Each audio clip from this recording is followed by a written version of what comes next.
আমরা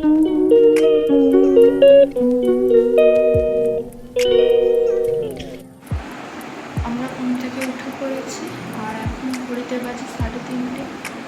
আর এখন আমরা আমাদের বাড়ি থেকে বাগনান পর্যন্ত যাব। প্রচুর বৃষ্টি হচ্ছে আর এই কালীবাড়ি পার করে যাচ্ছি। যে টোটোয় করে বাগনান স্টেশন চলে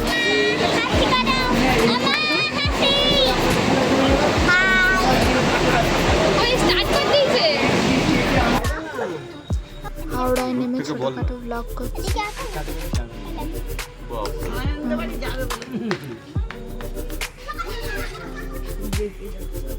আমরা এখান থেকে শিয়ালদা যাব।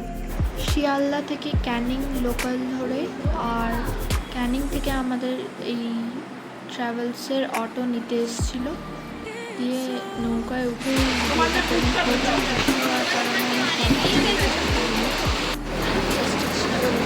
আলুর দাম আর বৃষ্টি উপভোগ করতে করতে আমরা নৌকায় করে যাচ্ছি। আর ওই ব্রিজটা দেখতেই পাচ্ছ, আর এতগুলো নৌকা আমাদের আগে যাচ্ছিল, খুব সুন্দর। আমাদের লুচি আলুর দম খাওয়া হয়ে গেছে আর প্রচুর বৃষ্টি হচ্ছে, প্রচুর। তারা তোমাদেরকে দেখা বোটের ভিতরে এরকম বেড আছে একটু রেস্ট নেওয়ার জন্য। চলে এলো আমাদের চিংড়ি পকোড়া, তারপরে হামিলটন সাহেবের বাংলো এবং ডেকন বাংলো থেকে আমরা আবার বোটে উঠে পড়ি।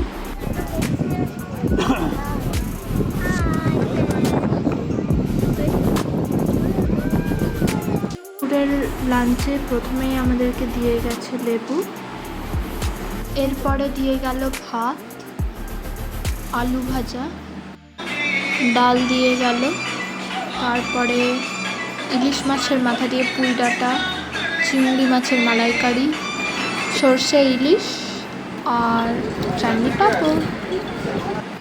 এরপরে বেশ খানিকটা পথ হেঁটে আমরা আমাদের হোটেলের দিকে পা বাড়ালাম।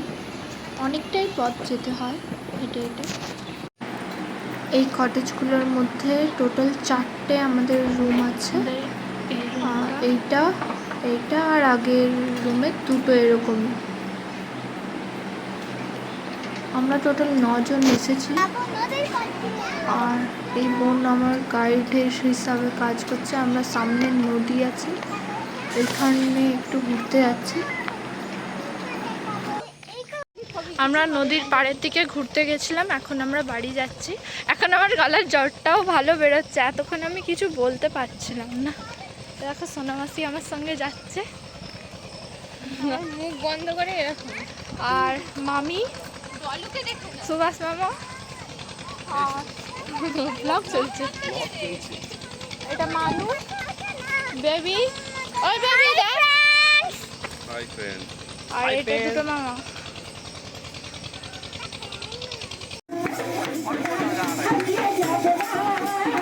সন্ধ্যের ঝুমুর নৃত্য একটু এনজয় করে এবার আমরা ডিনারের দিকে পা বাড়ালাম। এর আগে আমাদেরকে চাউমিন দেওয়া হয়েছিল।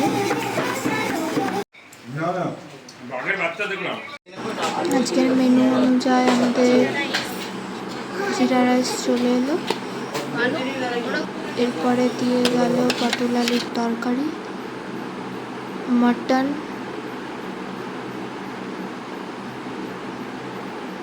আজকে ডে 1-এর যা যা করলাম সবই তোমাদের সঙ্গে এখন পর্যন্ত শেয়ার করছি। আর ডে 1-এ তো বাঘের দেখা মিলল না, তবে ট্রিপের খরচা এবং রুম দেখার জন্য আমাদের সঙ্গে পার্ট 2-এ বজায় থাকবে এবং সাবস্ক্রাইব করতে ভুলবে না, নোটিফিকেশানটা অন করে রাখবে যাতে আমাদের নেক্সট ভিডিও পাওয়া যায়।